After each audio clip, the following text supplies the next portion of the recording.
Old Marley was as dead as a doornail. This must be distinctly understood, or nothing wonderful can come of this story I am going to relate.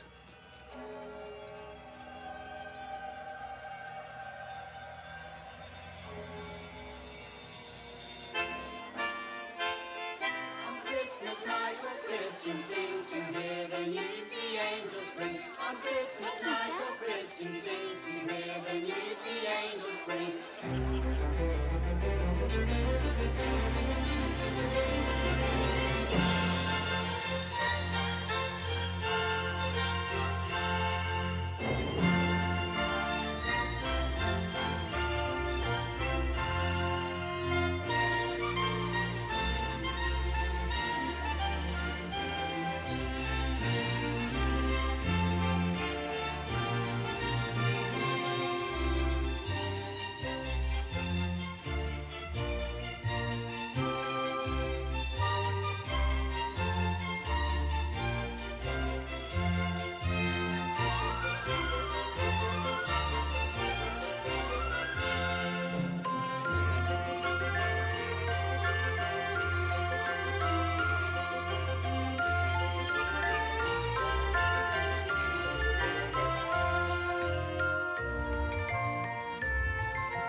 Years ago today. What's that you say? Mr. Marley died. 7 years ago this very day. Would it be too much to ask that you return to the work for which I pay you so handsomely? Mr. Cratchit! The fire's gone cold, Mr. Scrooge. Come over here, Mr. Cratchit. What is this? A shirt. And this? A waistcoat. And this? A coat. These are garments, Mr. Cratchit. Garments were invented by the human race's protection against the cold. Once purchased, they may be used indefinitely for the purpose for which they are intended. Cold burns. Coal is momentary, and coal is costly. There will be no more coal burnt in this office today. Is that quite clear, Mr. Cratchit? Yes, sir. Now, please get back to work before I am forced to conclude that your services are no longer required. Yes, sir.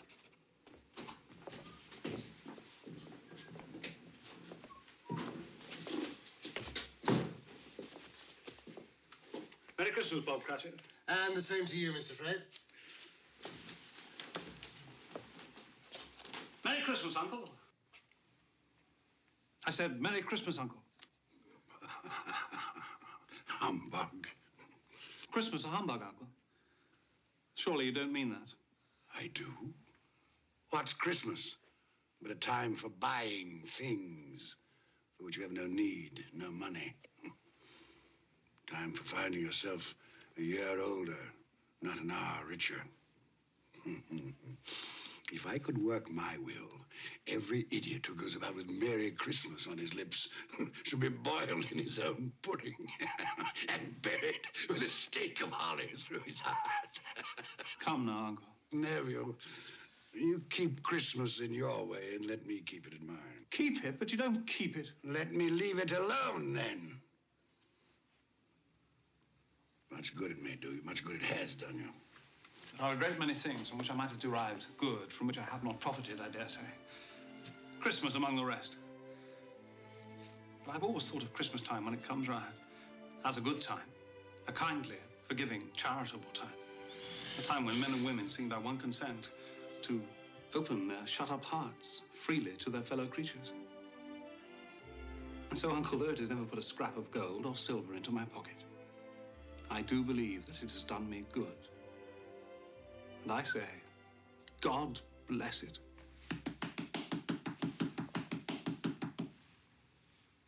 Not a sound from you, and you'll keep your Christmas by losing your situation. You're quite a powerful speaker, sir. I wonder you don't go into Parliament. Please don't be angry, Uncle. Come, dine with us tomorrow. Dine? I'd see myself in hell first. It would be a great joy to me. And to my wife. Yes, your wife. I'm told she brought very little to the marriage. A poor girl, I understand. I love her. And she loves me. Love. Good afternoon, nephew. I want nothing from you. I ask nothing of you. Why can't we be friends? You are wasting my time. I'm sorry to find you so resolute. We've never had a quarrel, so far as I know. And so I shall keep my good humor. And wish you a Merry Christmas. Goodbye. And a Happy New Year. How's that fine family of yours, Lord Cratchit? Well, sir, all very well. Good. You'll give them my best wishes. Yes, sir, I shall. Thank you for remembering them. Goodbye, Cratchit. Goodbye, sir. And a Merry Christmas. Idiot. And he's made me late to boot. I'm off to the exchange. Don't lock up a moment early. No, sir.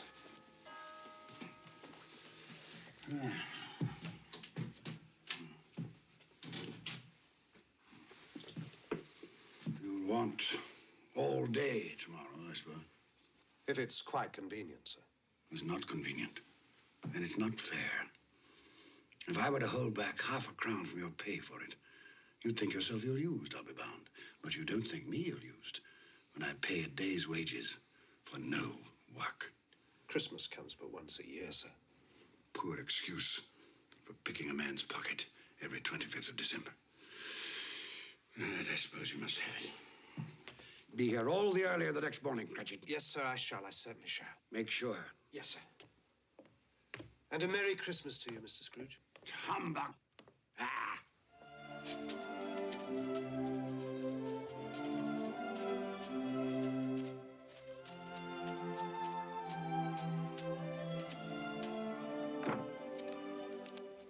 Merry Christmas, Mr. Scrooge. Don't beg on this corner, boy. I'm not begging, sir. I'm Tim Cratchit. I'm waiting for my father. Tim Cratchit, huh? Well, then you'll have a long wait, won't you? Thank you, sir. Humbug.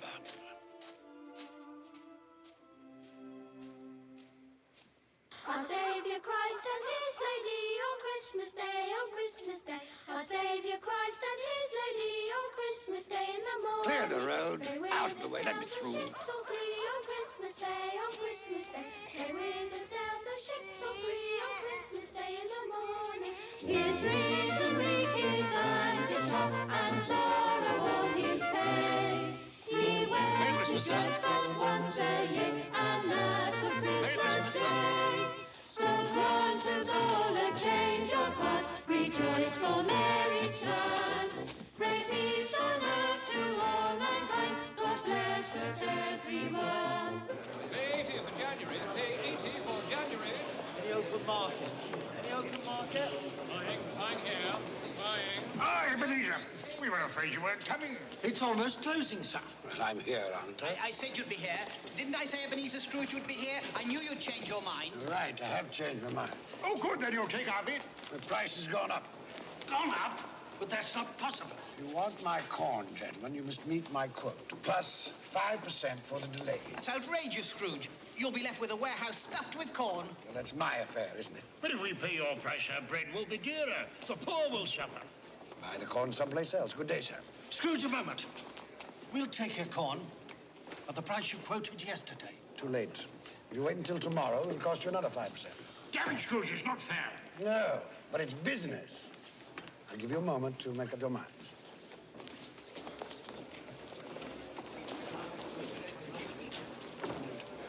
right, Scrooge. Done and done. Very good, gentlemen. Now, make sure that a draft for the entire amount of this transaction is deposited with my clerk. I don't ship until I have the cash in hand. Good day.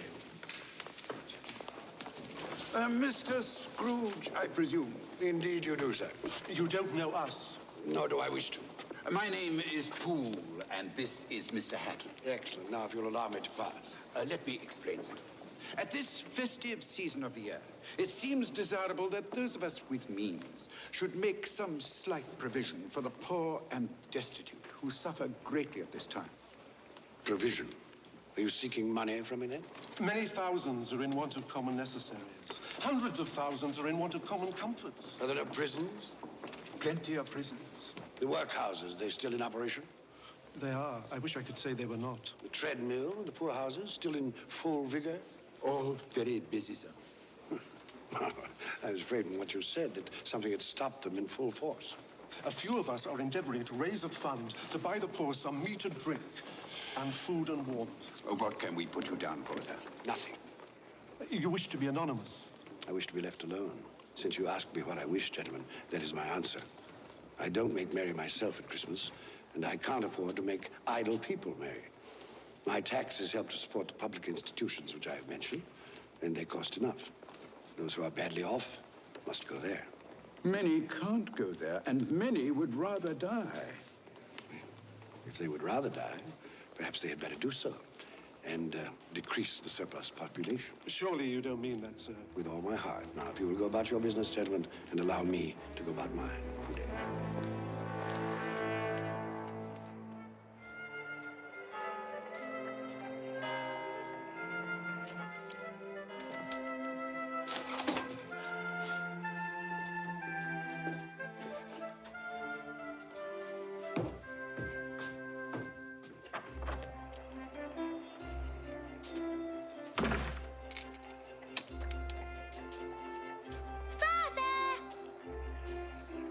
Tim, you must be frozen. I'm all right now. Could we go home by Cornhill and watch the boys and girls play in the snow? Of course we can. Tim, I'm to have the whole day off tomorrow. We'll be together, the whole family, for the entire day. Hurrah for Christmas, the best day of the year! Each stroke will silver in his heart and gold in all his days. His reason weak, his anger sharp, and sorrow all his pain. Sing well to church and singing and Look, They're having such fun, Father. Go and get it! you'll be there one day, playing with the other children. I'm quite sure I will. I feel I'm getting stronger every day.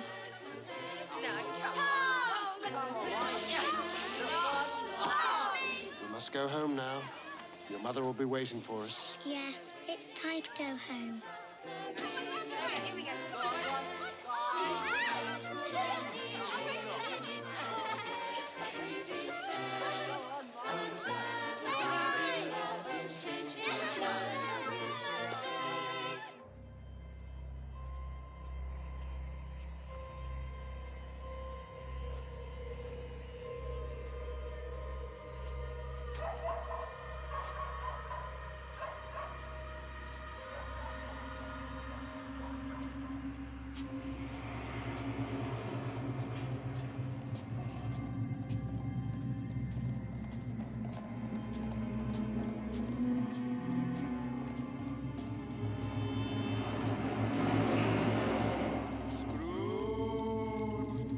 Ebenezer Scrooge.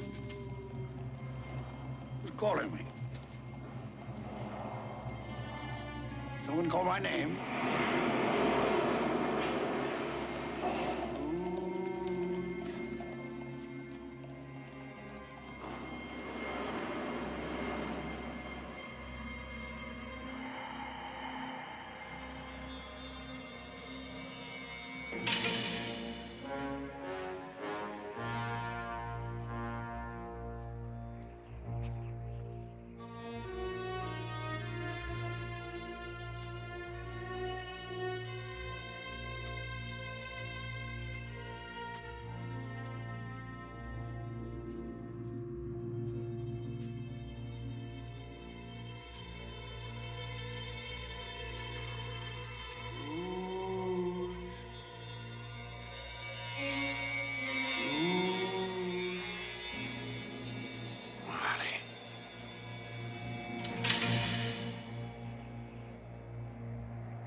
Humbug, sir. I won't believe it.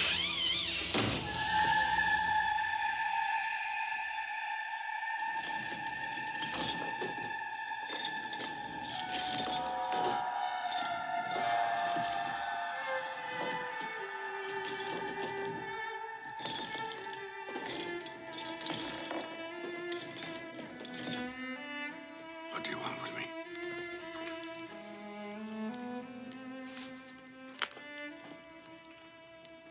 Much.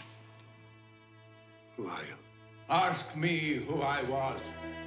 You're particular for a ghost. Who are you, then? In life, I was your partner, Jacob Marley. Can you sit down? I can. Well, do it, then.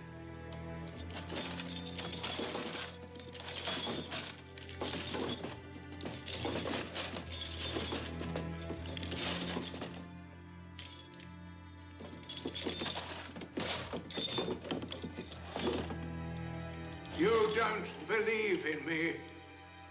I don't. What evidence would you have of my reality beyond that of your own senses? I don't know. Why do you doubt your senses? Because a little thing affects them. A slight disorder of the stomach. There might be a bit of bad beef, a blot of mustard, a fragment of an underdone potato. There's more of gravy than of grave about you, whatever you are. Humbug, I tell you, humbug.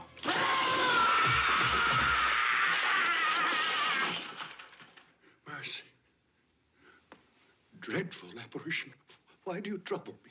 Man of the worldly mind, do you believe in me or not? I do. I must. But why do spirits walk the earth? Why do you come to me? It is required of every man that the spirit within him should walk abroad among his fellow men and travel far and wide. And if that spirit goes not forth in life, it is condemned to do so after death. It is doomed to wander through the world and witness what it cannot share, but might have shared, and turn to happiness. You're chained. Tell me why. I wear the chain I forged in life. I made it link by link and yard by yard. Is its pattern strange to you? Or would you know the weight and length of the strong coil you bear yourself?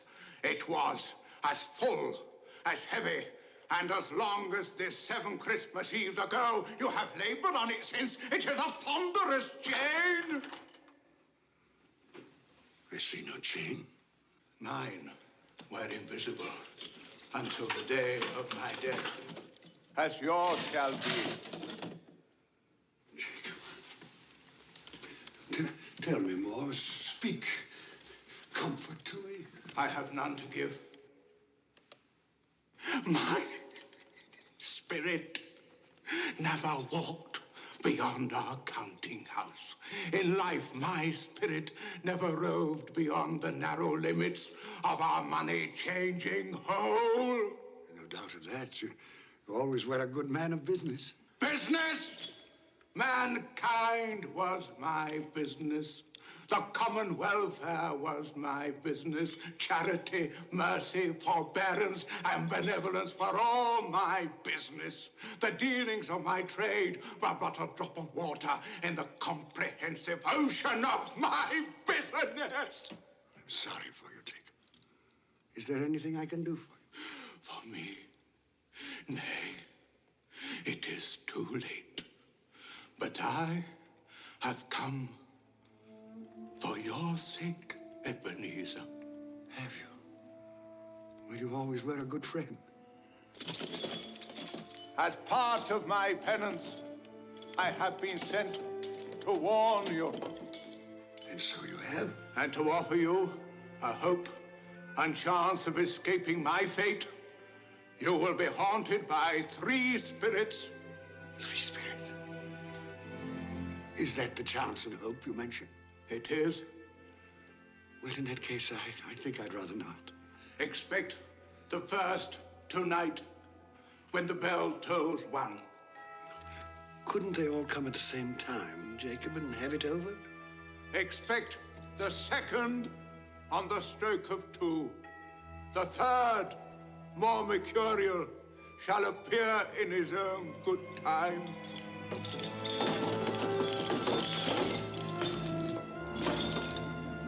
Look to me no more. Look, that you may remember what has passed between us.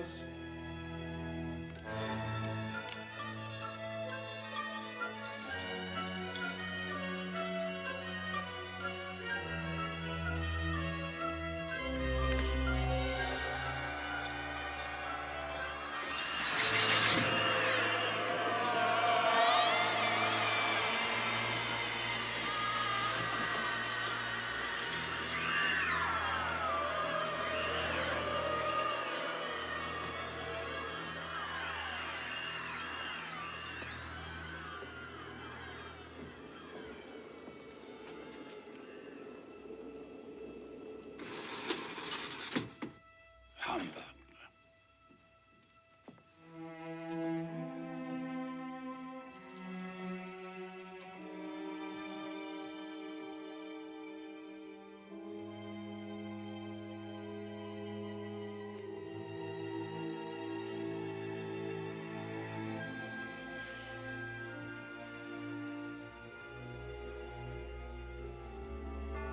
Something I ate.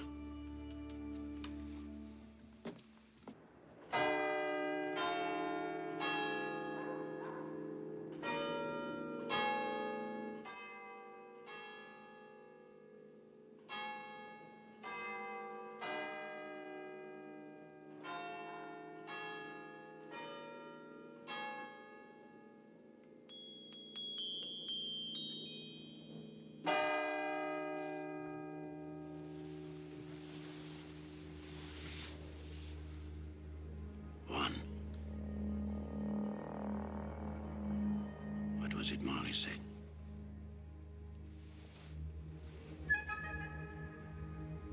Nothing.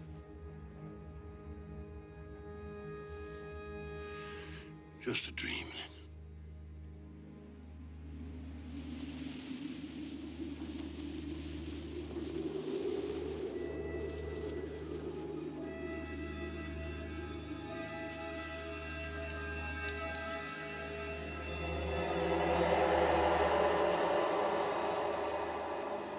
The spirit whose coming was foretold to me? I am. Who and what are you? I am the ghost of Christmas past. Long past? No, your past. Perhaps you would do me the favor of placing upon your head that cap which you hold in your hand. I bring the light of truth. Would you use this cap to put it out? I beg your pardon, I had no intention of offending. What business brings you here? It is for your welfare that I appear. I can think of no greater welfare than a night of uninterrupted sleep. Be careful, Ebenezer Scrooge. I speak of your reclamation. Well, if it's reclamation, then let's get on with it. Come.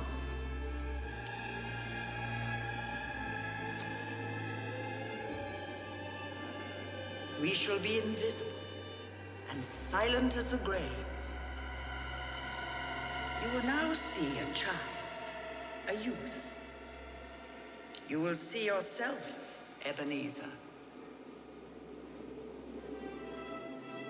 The air is so clean. How different from the city. Do you know where you are?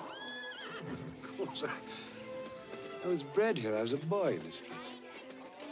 That's Daniel Costas. Robert Estes. Hello, Daniel.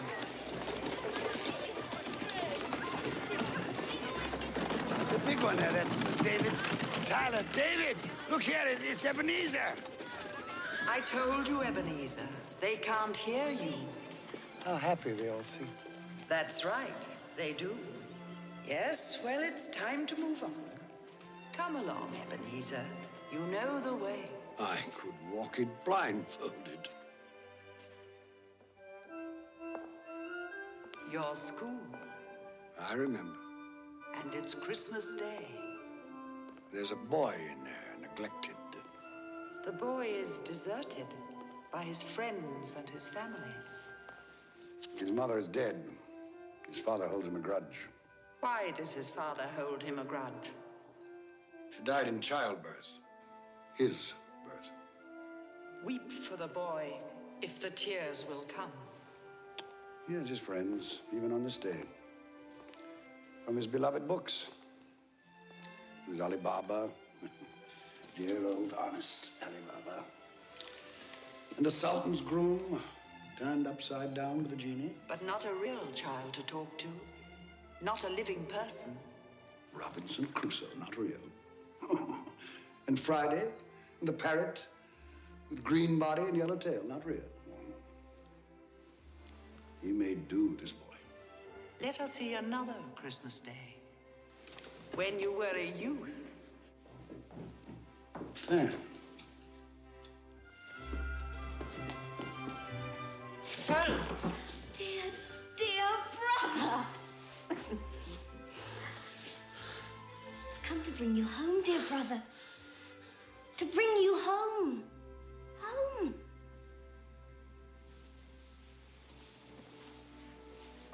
Home, little fan. Yes. Home for good and all. Father's much kinder than he used to be. He spoke to me so gently one dear night that I was not afraid to ask once more if you might come home. And he said, yes, you should. And sent me in a coach to bring you.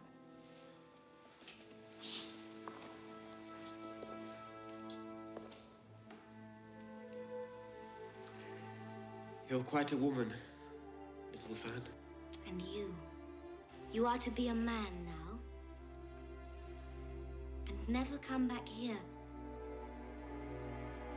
Come along, we mustn't keep Father waiting.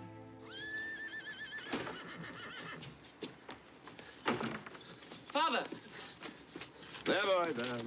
Stand still now. Let me look at you. I haven't been overfeeding you, that's certain. I've grown, I think. Yes, most boys do.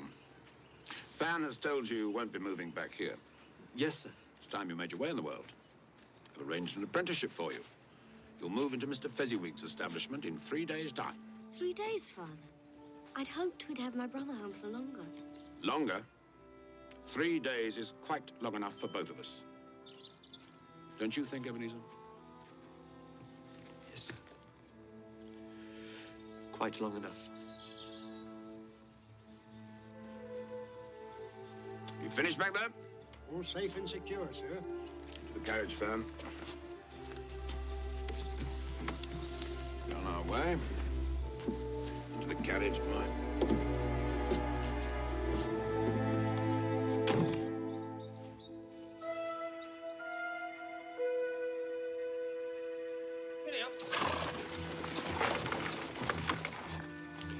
Fan pleaded for more time, but my father was a very stern man.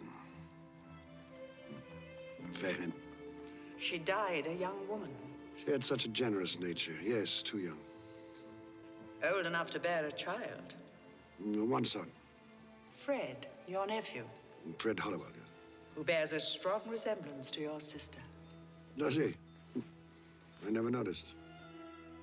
You never noticed? I'm beginning to think you've gone through life with your eyes closed. Open them. Open them wide.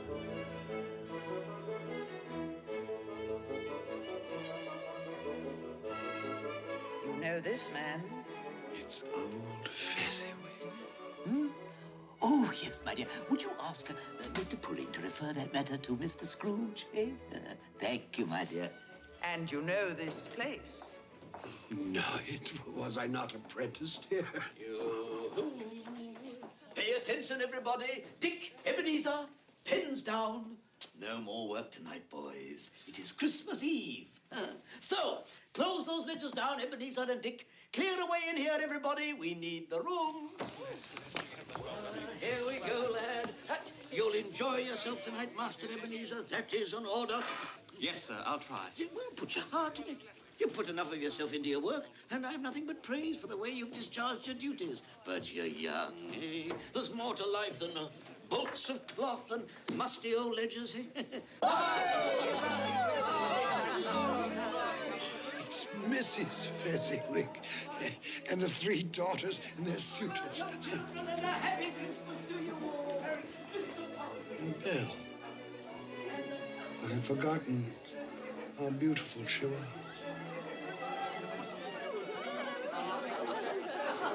Hello, Belle. Hello. Would you like to dance? Yes.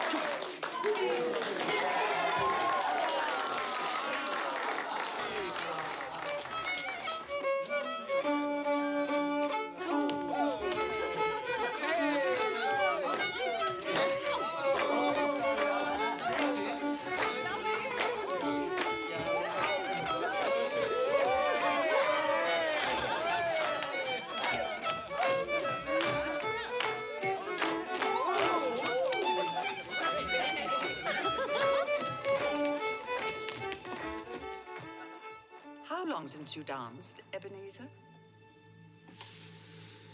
Waste of time, dancing. You didn't think so then? There was a reason then. There's been a change in you since you've come to Fezziwig's. You were so gloomy. Oh, I think I should warn you, Miss Bell. I am of a serious bent of mind. I consider seriousness to be an admirable trait of character, but it can be overdone. I should take heed of your advice, ma'am, and go through life with a grin on my face.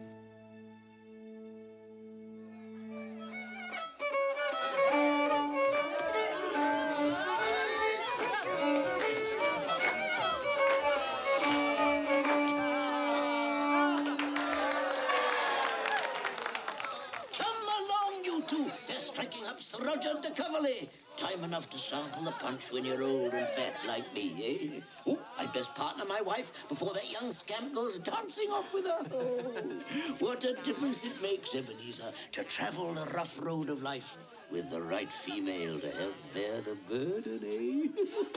What a lucky man I am! Shall we join the others, Ebenezer? My pleasure, Miss Bell.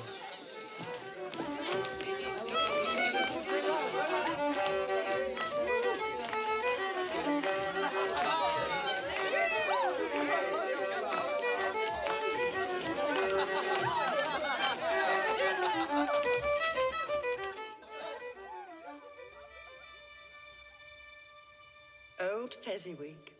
A silly man. Silly?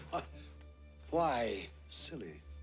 What did he do, after all, to deserve the praises of those apprentices? Spent a few pounds, danced like a monkey, beamed a great smile.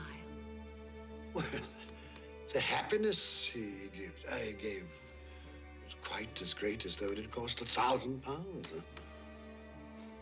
Just small things.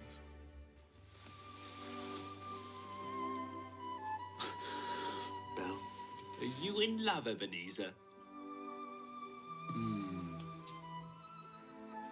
The thought had occurred to me. She's too good for you. One day, when I've made my fortune, then I'll deserve her. It was a night never to be forgotten. Never. But you did forget, often. No? Look, another Christmas Eve, delayed by the pressure of business. Do you remember? No.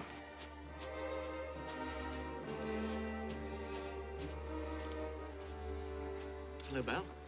Now do you remember? Sorry I'm late. I thought you might not come. I know how busy you are. Well, the time of year and the nature of my business, it's important now that I use my time and opportunities wisely. Another idol has displaced me. What idol has displaced you? A golden one. All your hopes have merged into a master passion. Profit. The thought of money engrosses you. Perhaps I've become wiser. But I've not changed towards you. Our contract is an old one. It was made when we were young and our prospects limited. How often I've thought of those times. If there had been no understanding between us, would you seek me out and try to win me now? A dowerless girl with nothing but myself to bring to a marriage. You have no answer. You think I would not then? Oh, Ebenezer, what a safe and terrible answer. So characteristic of the careful man. Ebenezer, I release you. You are a free man. I let you go with a full heart. May you be happy in the life you have chosen.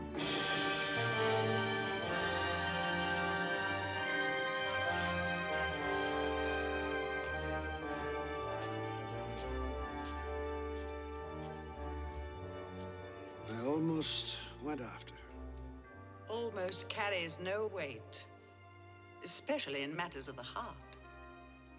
And you did have a heart, didn't you, Ebenezer? Why didn't you follow her? Upon his death, my father left me a small inheritance.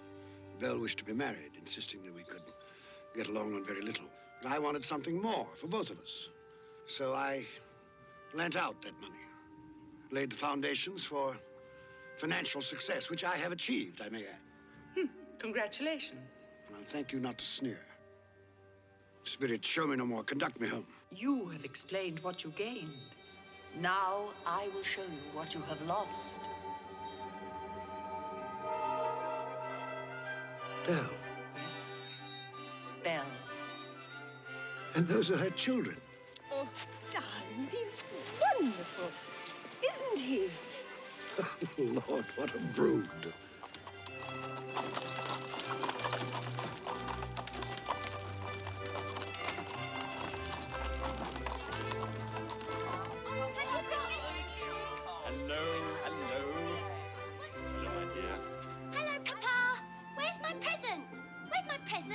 You will have to wait until tonight. All of you. Presents on Christmas Eve, as usual. Fancy. It might have been mine. The same thought occurred to me. I saw an old friend of yours in the city this afternoon. Who was it? Guess. I can't. I don't know. Ebenezer Scrooge. Mr. Scrooge it was. I passed his office window and it was not shuttered. He had a single candle lit upon his desk. His partner, Jacob Marley, lies on the point of death, I hear.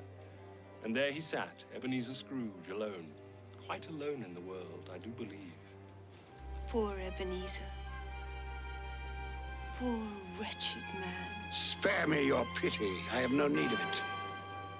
They can't hear you. And as for you, I've had enough of your pictures from the past. Leave me. Haunt me no longer. Truth lives. Truth lives. Truth lives. Truth.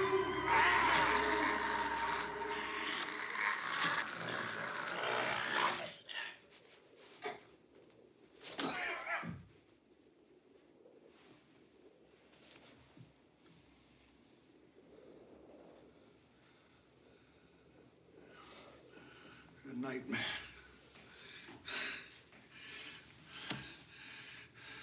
Horrible nightmare. Oh. God. Let me sleep.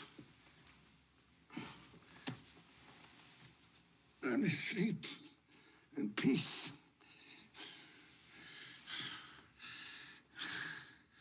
Peace.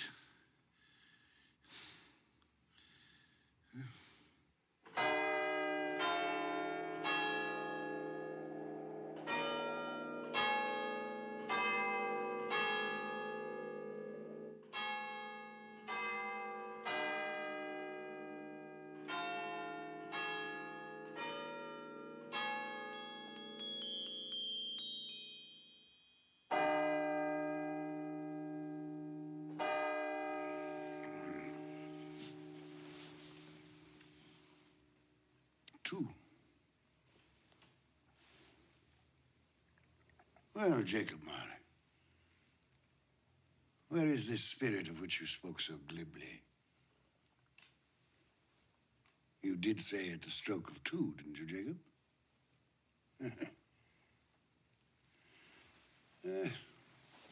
Mistaken in death, as you were in life, old partner.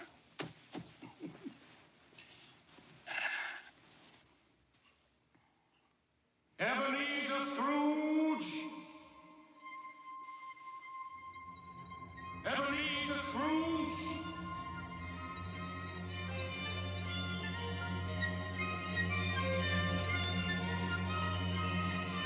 Come in! I intend to.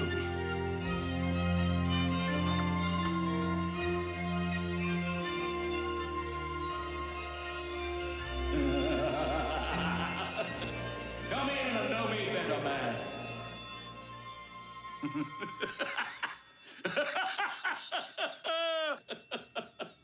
You've never seen the likes of me before, eh? It's quite true, I have not. You never walked forth with any of the younger members of my family? No, not that I remember. Nor any of my elder brothers born these later years? I'm afraid not, no. Do you have many brothers, Spirit? Over 1,800! Tremendous family to provide for.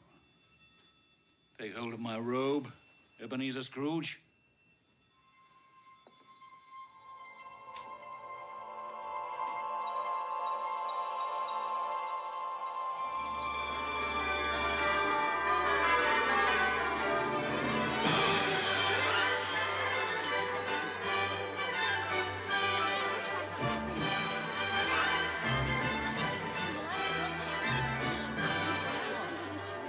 What day is it now? Don't you know? Christmas morning.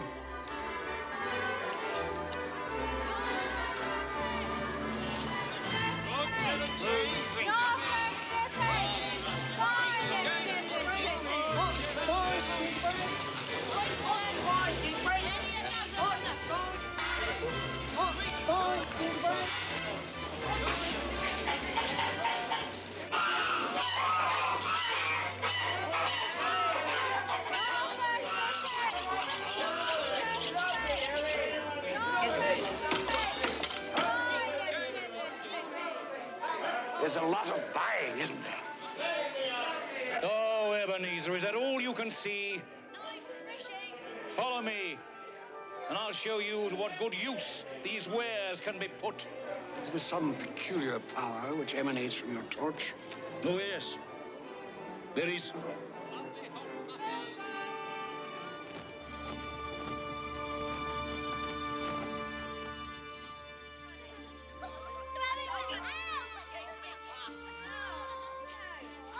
Do you know this house? I can't say I do. It is the house of Bob Cratchit. Is he? Well, he does very well on 15 bob a week. Shall we go in? I wouldn't want to disturb.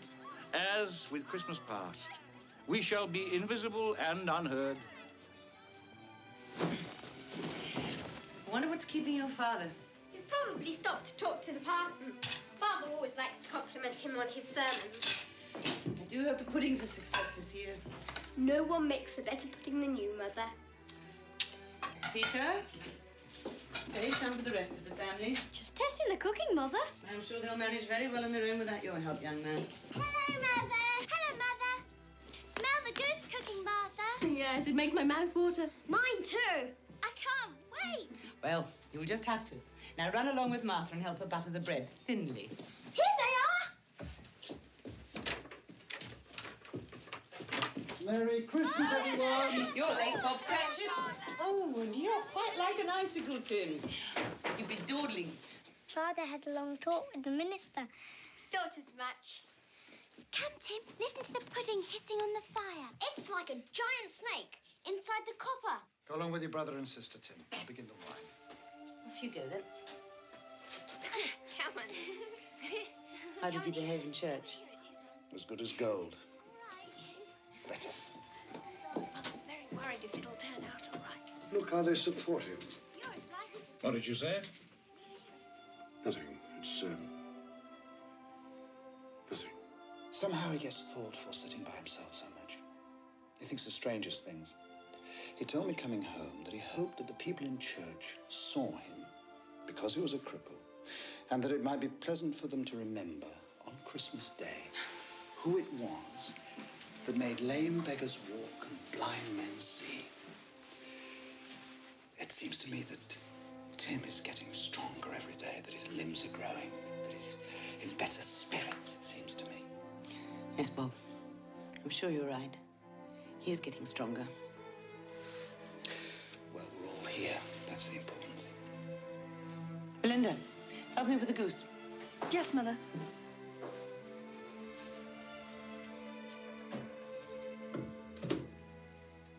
Peter, I have some good news for you.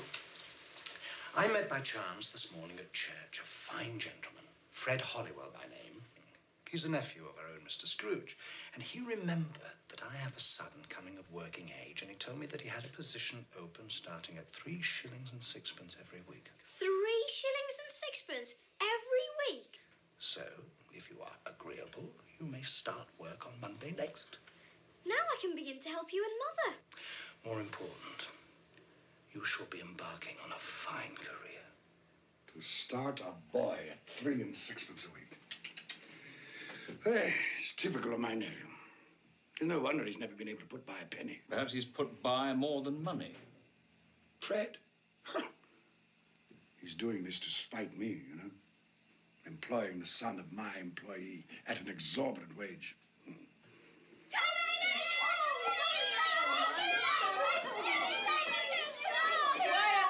Quiet, children, quiet. Wonderful goose. Enough for an army. Soap around and Chris. Mother, you've outdone yourself. Is it all right, then? Hurry, Father, cut the goose. I can't wait. Haven't we forgotten something? Lord, we thank you for the bounty you have placed before us. We thank you for this day of love and joy. We thank you for allowing us to be together, to share with each other and with you the fullness of our hearts on this special day. Amen. Amen. Amen. Amen. What? You say something? No. Oh, well, I thought I heard you. No, I said nothing.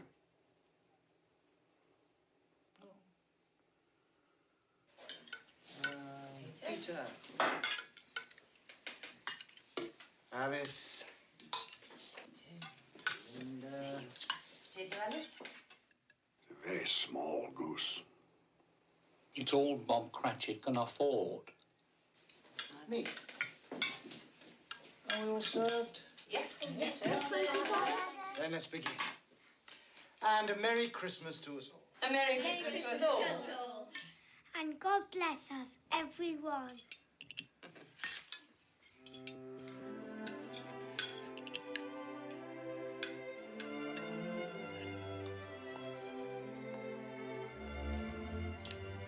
Tell me, Spirit, will he live? I see a vacant place at this table. I see a crutch without an owner, carefully preserved. If these shadows remain unaltered by the future, the child will die. No, say he will be spared. If these shadows remain unaltered by the future, none other of my species will find him here. But if he is to die, then let him die, and decrease the surplus population. You use my own words against me. So perhaps in the future you will hold your tongue until you have discovered what the surplus population is and where it is. It may well be that in the sight of heaven you are more worthless and less fit to live than millions like this poor man's child.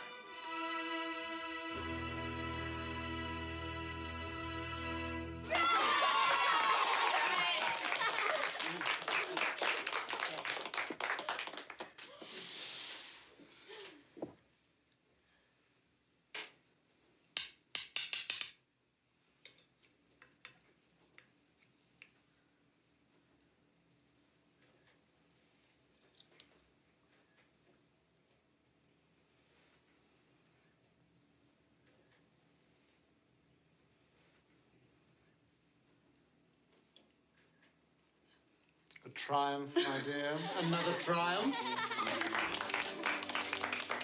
I told you so, Mother. Well, it's a success. What a relief for Mrs. Cratchit. Now their feast is over. Not quite. Just one more ceremonious moment. Look.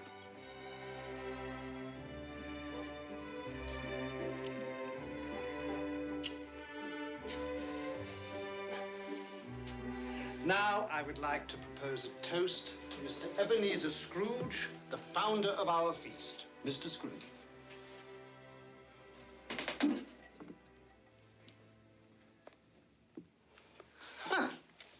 The founder of our feast, indeed. I wish I had him here. I'd give him a piece of my mind to feast upon, and hope he had a good appetite for it. My dear, the children, it's Christmas Day. It should be Christmas Day, when one would drink the health of such a stingy, odious, mean, hard, unfeeling man as Mr. Ebenezer Scrooge. My dear, have some charity.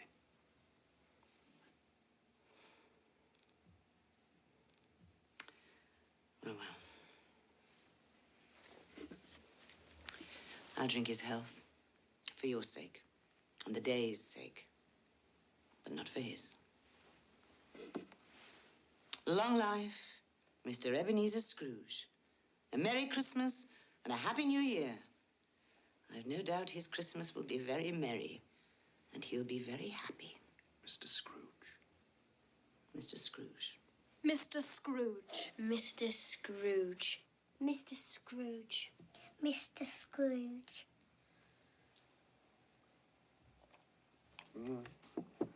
He's made a point, Bob Cratchit has. Without me, there would be no feast, no goose at all. My head for business has furnished him employment. Is that all you've learned by observing this family on Christmas Day? Oh, no, not all, but one must speak up for oneself, for one's life. Oh, here it is. Here we come, a-wassailing among the leaves so green. Here we come, a-wandering so fair to be seen. Love and joy come to you, and a Merry Christmas too. And God bless you and send you a Happy New Year. We have some time left. Take my robe. Love and joy come to you, and a Merry Christmas too. And God bless you and send you a Happy New Year.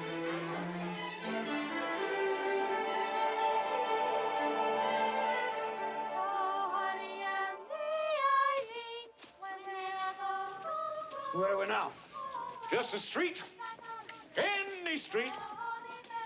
This house. We'll go in here. Think it might amuse you. I'm in no mood to be amused.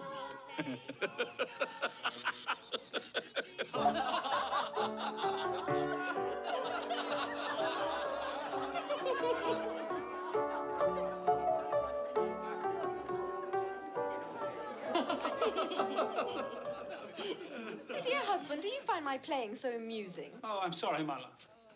I was thinking of his face yesterday. Humbug, he said. Humbug. He said that Christmas was a humbug. He believed it, too.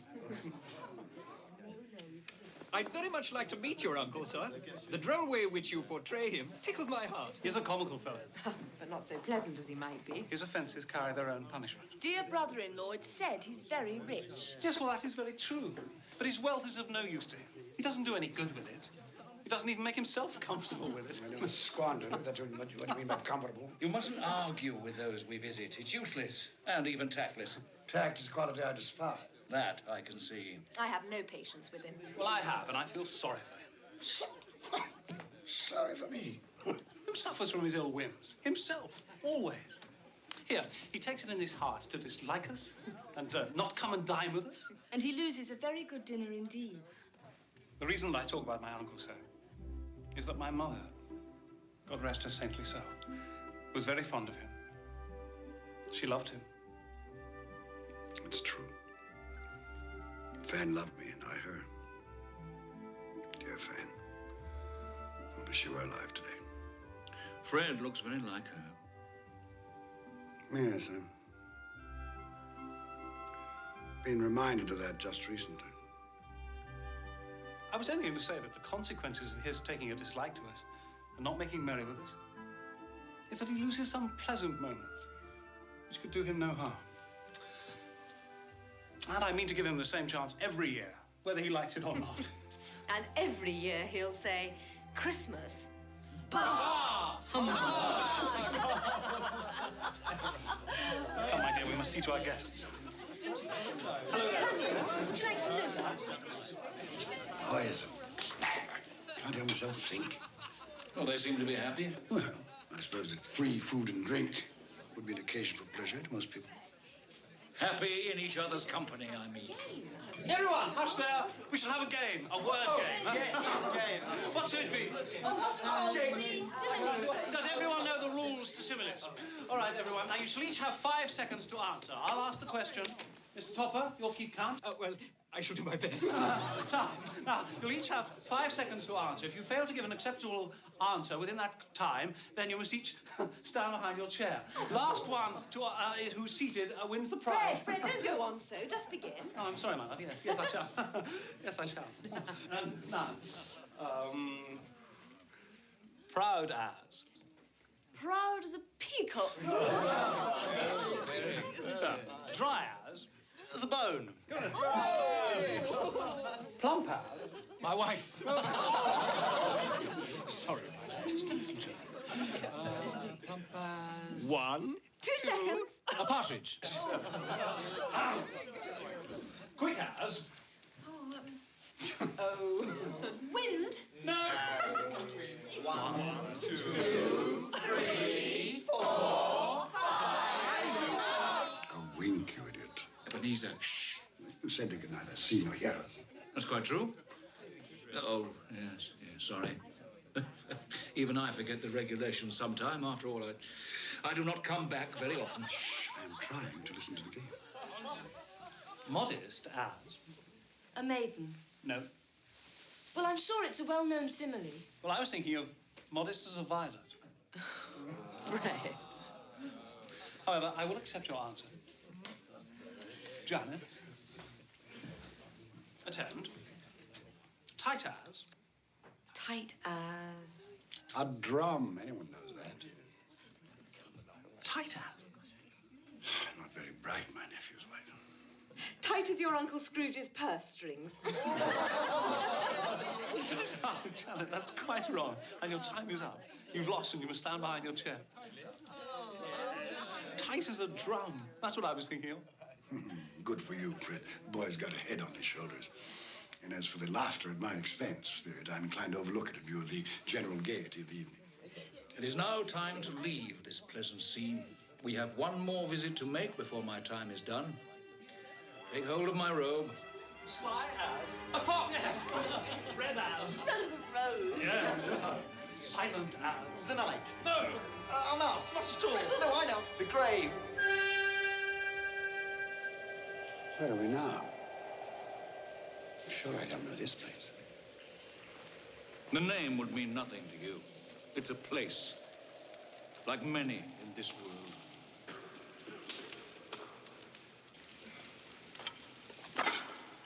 Do we have enough wood for the night? Ah, it'll last through. At least there's one thing still free in this country. Mary, a piece of egg cooked. They're too hot. It'll be cold soon enough. Where did you get these, Father? I didn't steal them, if that's what you're saying. She didn't say you stole them, Ben. She should have some respect. Don't berate the girl.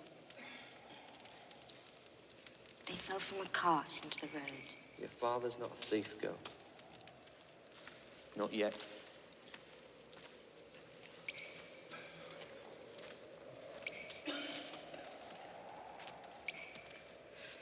Why are these people out here? Men and women in rags, children eating scraps. They're institutions. Have you visited any of them, these institutions you speak of? No, I'm taxed for them. Isn't that enough? Is it?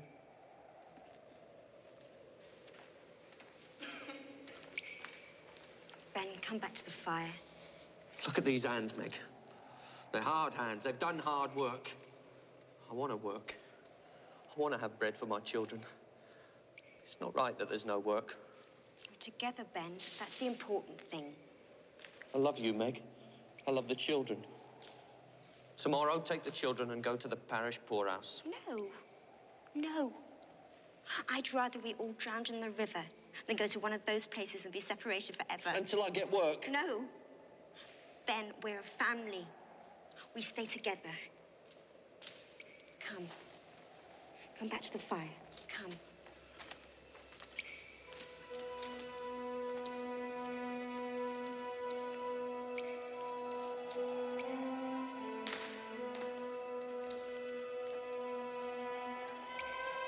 How do you show me this? What has it to do with me? Are they not of the human race? Look here, beneath my robe.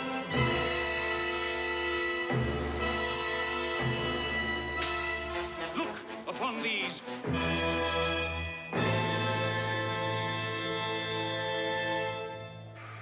What are they? They are your children. They are the children of all who walk the earth unseeing.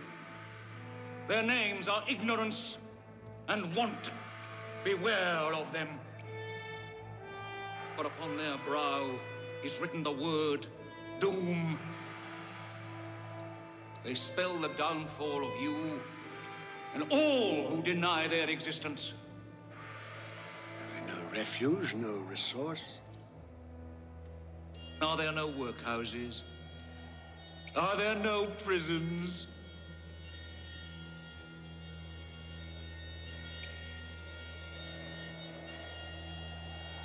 Cover them. I do not wish to see them. I thought as much.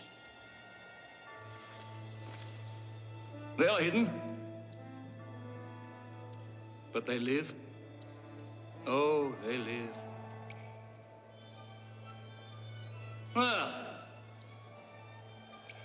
time has come for me to leave you, Ebenezer Scrooge. Leave? Leave me here? Oh, yes. Well, you cannot. Take me back to my bed. It's too late. It's cold. The place is strange. Don't leave me.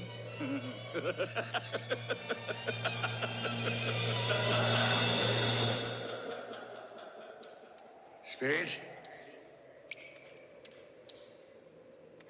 come back. I wish to talk.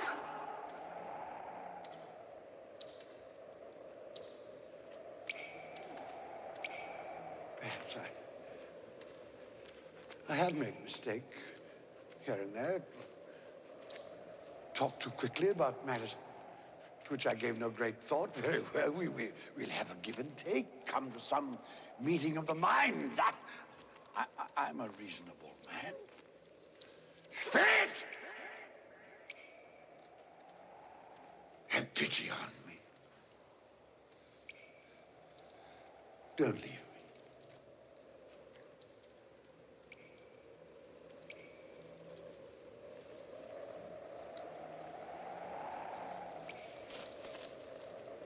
What have I done to be abandoned like this? What?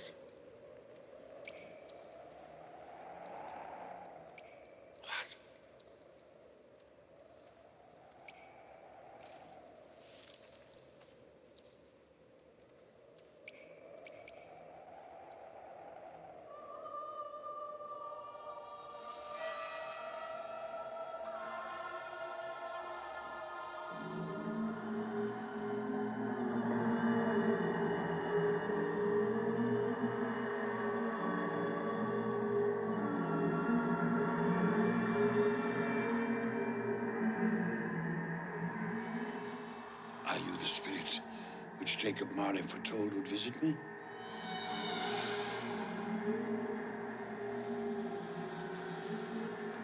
Then I am in the presence of the ghost of Christmas yet to come, am I not?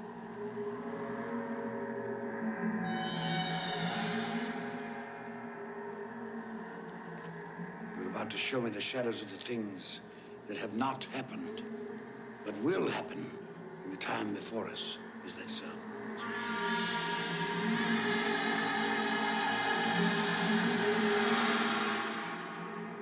fear you.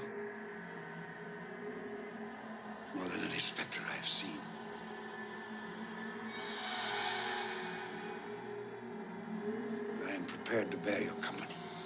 Will you not speak to me? Very well. Lead on. Night is waning fast. Time is precious to me.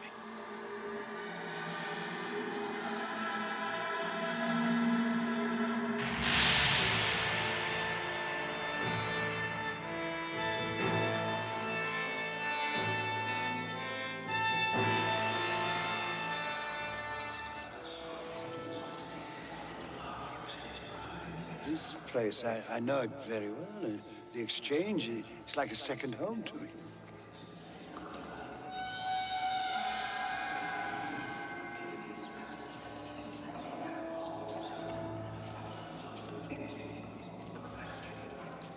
No, I don't know much about it either way. I only know he's dead. When did he die? Last night, I believe. What happened to his money? Left it to his company, perhaps? Who else did he have? It'll likely be a very small funeral, supposing we volunteered and form a party. I'll go if lunch is provided, but I insist on being fed for the time I'll waste. Have these men no respect for the dead? I should go, I suppose. After all, we did considerable business together. Well, I must go and find the price of corn. Goodbye. How was I privy to that conversation? What purpose could it have for me?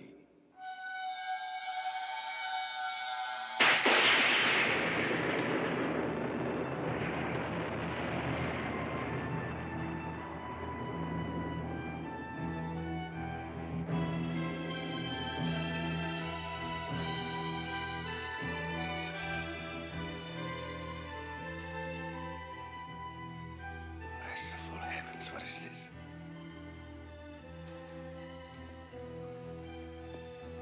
Spirit. This is a fearful place. I wish to leave it.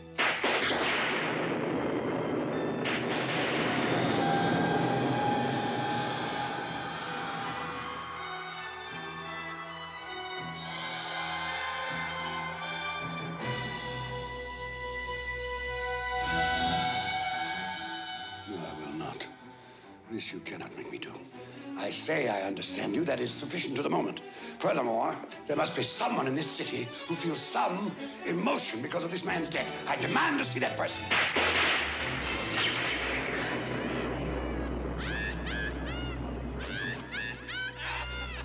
This is a most foul part of town. We must have made a mistake, taken a wrong turn.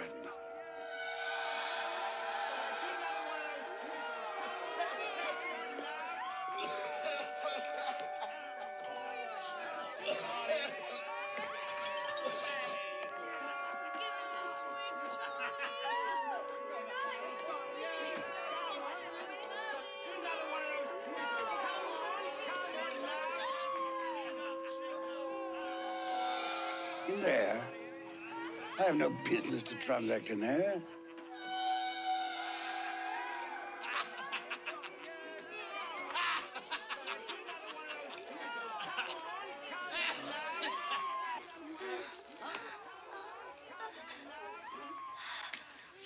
Well, open it up, Mrs. Dilber.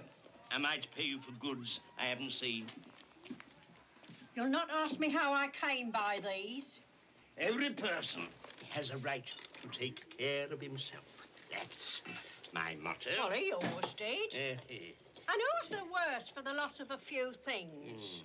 Not a dead man, I suppose. No, indeed. I mean, if he'd wanted to keep him after he was dead, the wicked old screw, why wasn't he more natural in his lifetime? If he had been, he'd have had someone to look after him when he was struck with death. Instead of lying there, gasping out his last, alone, by himself.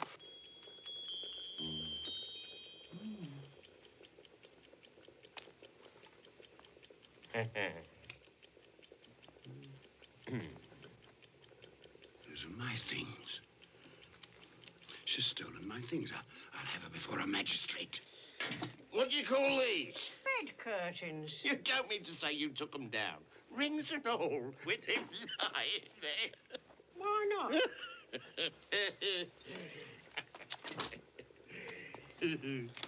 And don't get wax on his blankets. His blankets? I hope he didn't die of anything catching. Eh? I wasn't so fond of him as I'd loiter about if he did.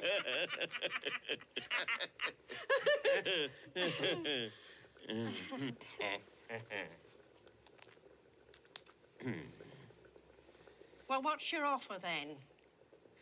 4, 6, 5, 3, 6, 2, 4.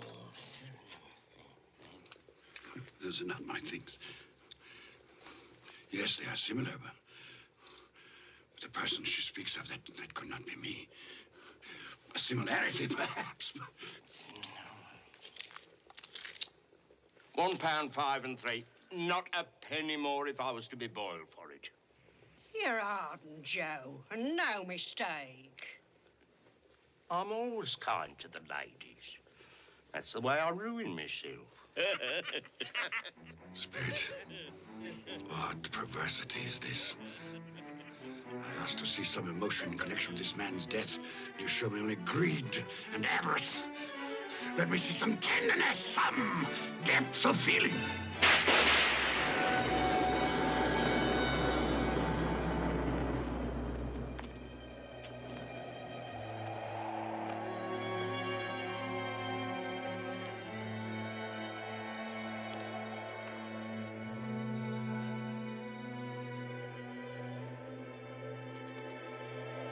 Must be some confusion.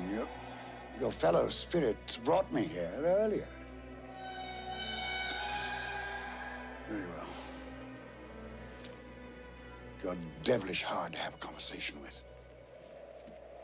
Suffer the little children to come unto me, and forbid them not, for such is the kingdom of God. Verily I say unto you, whosoever shall not receive the kingdom of God as a little child, he shall not enter therein.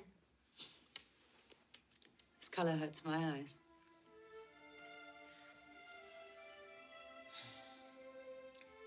It's better now. This work makes my eyes red. And I wouldn't show red eyes to your father when he comes home. Not for the world. It must be nearly his time. Past it, rather. I think he walks slower than he used to these last few evenings, Mother.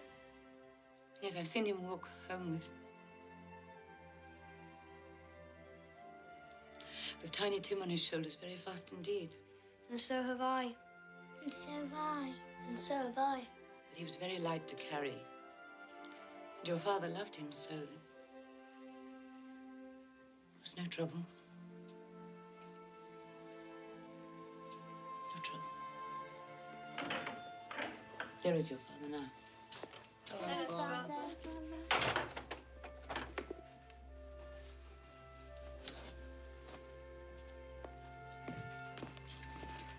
Hello, my dear. Hello, my dear ones. Hello, Father. You're late. We were worried about you. I'm glad you're home, Father. I am too. You've become quite a little harmful. The reason that I'm late is because I walked by there today. Today? I couldn't keep away. It's so quiet and green. You shall see it on Sunday. We shall all go on Sunday. I promised him that every Sunday I would walk. My little child. My little child. Father, please don't grieve so. Oh, I'm sorry. I have all of you. A blessing to be thankful for. Do you know who I saw in the street today? Mr. Scrooge's nephew, Fred. And he greeted me in his usual cheerful way. And he saw that I was a little sad. He asked me what was distressing me. And when I told him, he said that he was heartily sorry for it. And, Brother, Tim is part of all of us. And for his sake, we must go on living. So long as we love one another, he will always be alive. Yes, of course, Mattie. But however and whenever we are parted from one another, I'm sure that none of us will ever forget poor Tiny Tim. No, never, never. And when we recollect how patient he was and how mild, although he was but a little child, I'm sure that we will not easily quarrel among ourselves.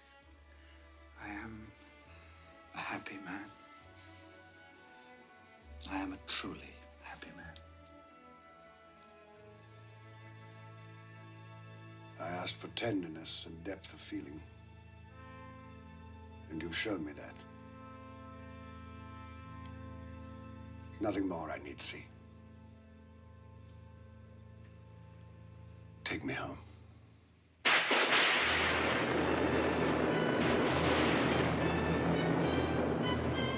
What is this? I thought we had agreed that you would transport me home.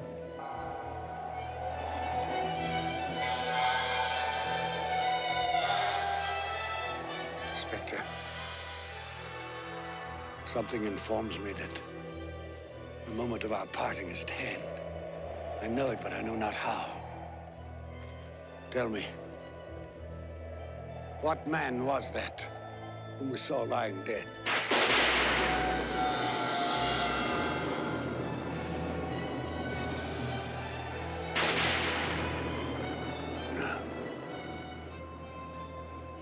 No, before I draw near to that stone, answer me this. Are the things you have shown me the shadows of the things that will be? Are they the shadows of the things that may be only?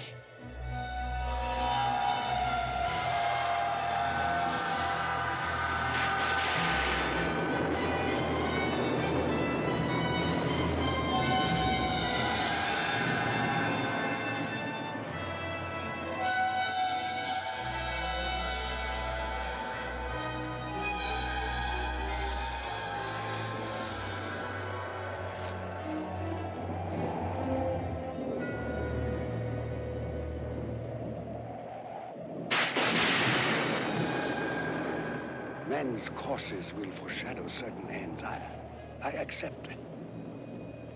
But if those courses be departed from, the ends must change. Tell me that is so by what you show me.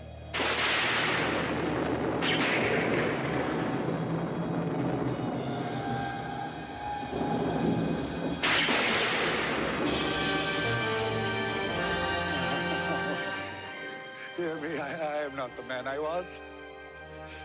I will not be the man I must have been but for this visitation. Why show me this if I am past all hope? Good Spirit, your nature intercedes for me and pities me.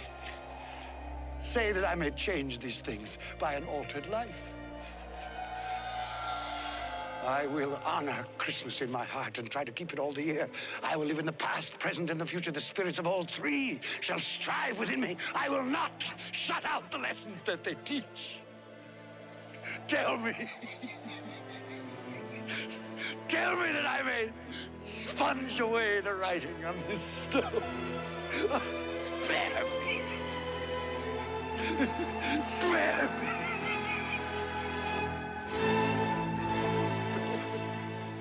Spare me.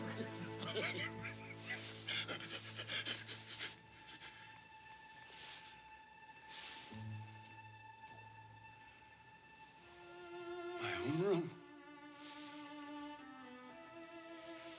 I'm alive. Oh, thank you, Spirit. I will keep my promise. I will live in the past, present, and the future. The spirits of all three will strive within me. Oh, heaven and Christmas time be praised for this. I say this on my knees, Jacob Marley. On my knees.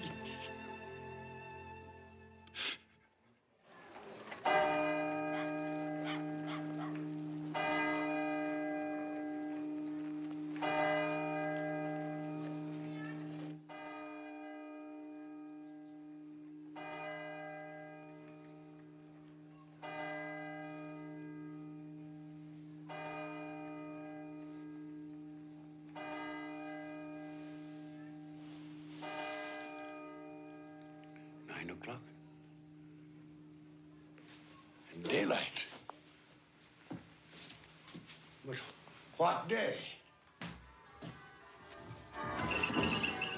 Hello, you there, boy. Me, sir? Yes, you, my good fellow. What day is today? Today? Why, it's Christmas Day, of course. Christmas Day. I haven't missed it. The spirits did it all in one night. Well, they can do anything they like. Of course they can. Hello, my fine fellow. Hello! Do you know the poulterers in the next street but one, on the corner? I should hope I did. Intelligent boy, remarkable boy. Do you know if they've sold the prize turkey that was hanging there? What, the one as big as me? Delightful boy. Pleasure talking to you. Yes, the one as big as you. It's hanging there now. Well, go and buy it. Yes, go and buy it and bring them round so that I may tell them where to deliver it. Come back with the man, I'll give you a shilling. Come back in less than 5 minutes, I'll give you half a crown.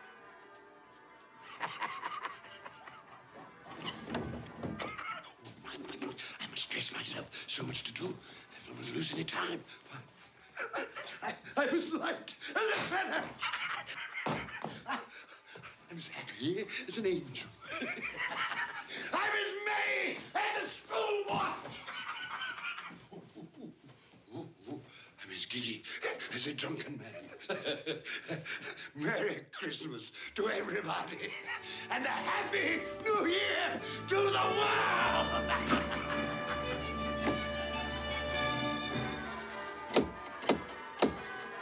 If this be a prank, boy, I'll box your ears. He was in that window. I swear it. Oh, there you are. This boy here says you wish to purchase this turkey here. Yes, quite right. Here's your half crown for a service well rendered. Thank you, sir. Splendid boy. Now, here is an address and the price of the turkey. You'll take this fine bird to Bob Cratchit in Camden Town. The directions are all written down. You leave immediately this very moment. Yes, sir. You'll say only that it comes from a friend. And it must be there in time for Christmas dinner. It will be, sir. Good fellow. Here's a little something for your trouble. Oh, thank you, sir. Here. Not at all. Often. Thank you, sir. Merry Christmas. Wonderful day.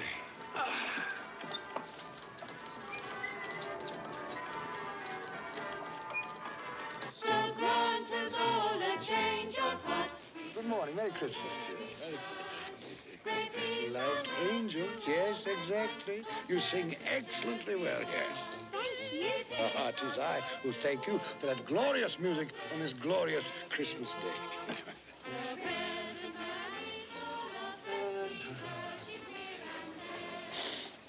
Good morning, gentlemen.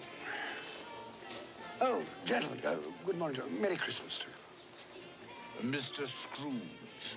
Yes, that is my name. I fear it is not pleasant to you. Allow me to beg your pardons, and please accept my pledge to the poor and needy for... Lord bless me. My dear Mr. Scrooge, are you quite serious? If you please, and not a farthing less. There are a great many back payments included in that, I assure you. What can I say to such generosity? Don't say anything. My dear sir. Will you come and see me? We will. Oh, we will indeed. I'm very much obliged. Thank you 50 times. Thank you, sir. Bless you. Thank you. The orphanage shows me the right. Yes? Bob Cratchit? Yes? This is for you. Well, there must be some mistake. You are Bob Cratchit? Yes. Well, there ain't no mistake. I didn't order this. This here prize turkey was bought and paid for by a gentleman to be delivered to Bob Cratchit and family in time for Christmas dinner. What gentleman? What's his name? Anonymous. He wishes to remain anonymous. Anonymous, you said? That's what he said, an anonymous gentleman. Well, who could have sent it? I have no idea. Perhaps it's a mistake. That's what I thought. It's got our name and address on it, though. What should we do then? I say we cook it and eat it and have the best Christmas feast we've ever had in our lives. And I say, Mrs. Cratchit, what a splendid idea. And God bless us all, everyone. And God bless us all, everyone.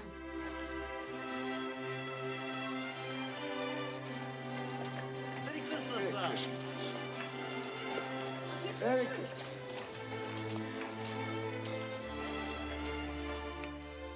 Oh, Fred. Oh, it's much too expensive. But do you like it? Oh, I love it. Oh, it's the most beautiful thing I've ever seen. Well then, it belongs upon your wrist, my darling. Merry Christmas. Oh, Fred, I do love you. Oh, and not just for this. I know. I know. Who can that be? Well, no one's expected this, have they? My God. It's Uncle Ebenezer. Your uncle? What in the world would he want? Open the door, Mary. I'm sure I don't know.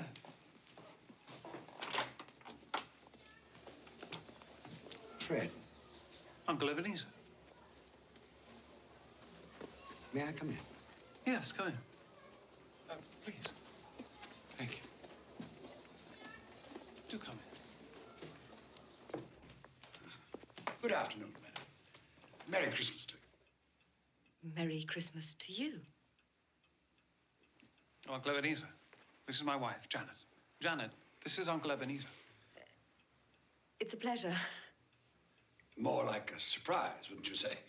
Well, that too. Well, that's quite true. Quite honestly, it is a surprise. When we spoke yesterday, you made it quite clear, it seemed to me, at least, that you had no intention of accepting my annual invitation. I made other things clear, too, didn't I, Fred? That Christmas was a humbug, waste of time and money. A false and commercial festival, devoutly to be ignored. Yes, basically that was it. Well, I've come for 3 reasons. First, to beg your pardon for the things I said about Christmas. That was a humbug, Fred. Was it? I didn't know it then, but I know it now. Secondly, I've come to meet your wife. Well, here she is. Yes.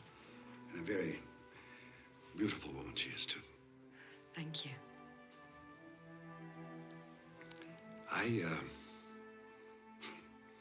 I was in love once. Would you believe that? Yes. That I possess neither the courage nor the optimism, perhaps the depth of feeling that you two have. Thirdly, if the invitation to dine with you today is still in force, I accept. Of course it's still in force. Hurrah! I was sure that one day... You were sure, were you? Well, apparently you were right.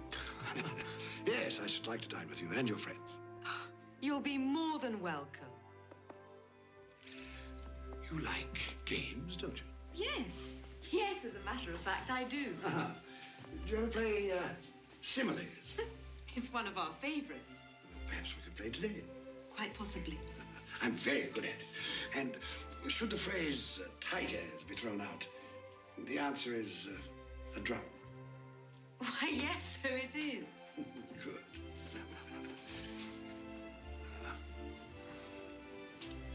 You'll forgive me for saying this, but I see the shadow of my sister in your face. I loved your mother, Fred. For a time there, I forgot just how much I loved her. Perhaps I chose to forget. Well, now, it isn't too much trouble. I should like to sample some of that punch for which you're so famous. Of course. You've made us both very happy, Uncle Ebenezer. Have I? Yes. God forgive me for the time I wasted.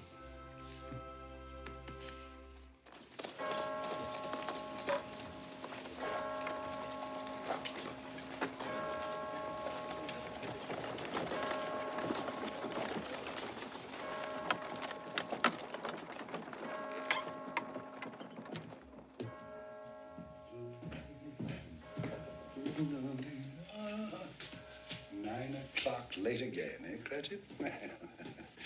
We'll see about this.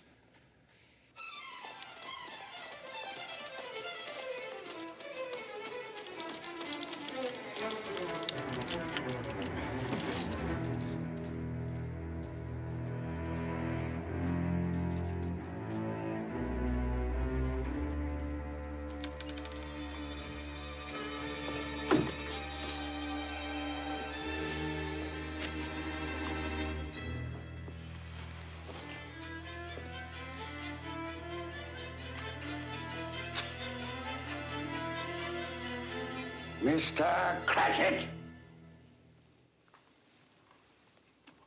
Yes, sir.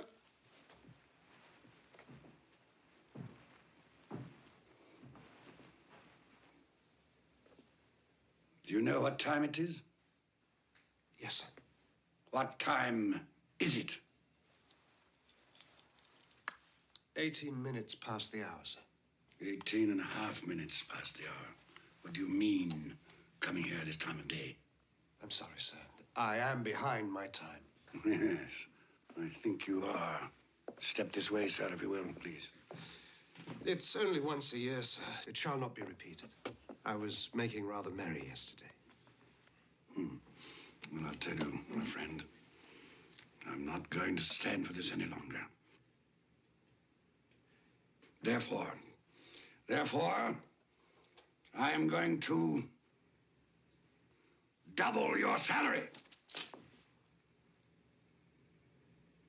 Double my salary, sir? Yes, Bob.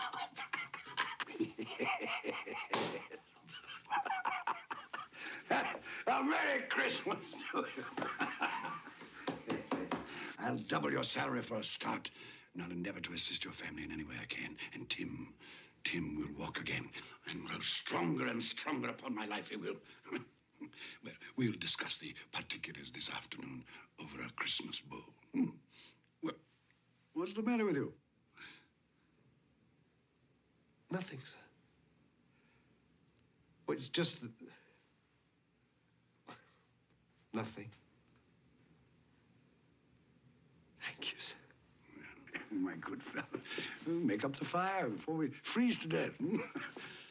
Buy some more coal before you dot another I, Bob Cratchit.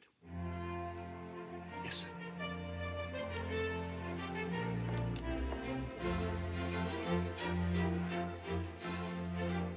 Ebenezer Scrooge was better than his word. He became as good a friend, as good a master, as good a man as the old city knew. And to Tiny Tim, who did not die, he was a second father. It was said of Ebenezer Scrooge that he knew how to keep Christmas well, if any man alive possessed the knowledge. May that be truly said of us, and all of us. And so, as Tiny Tim observed, God bless us, every one.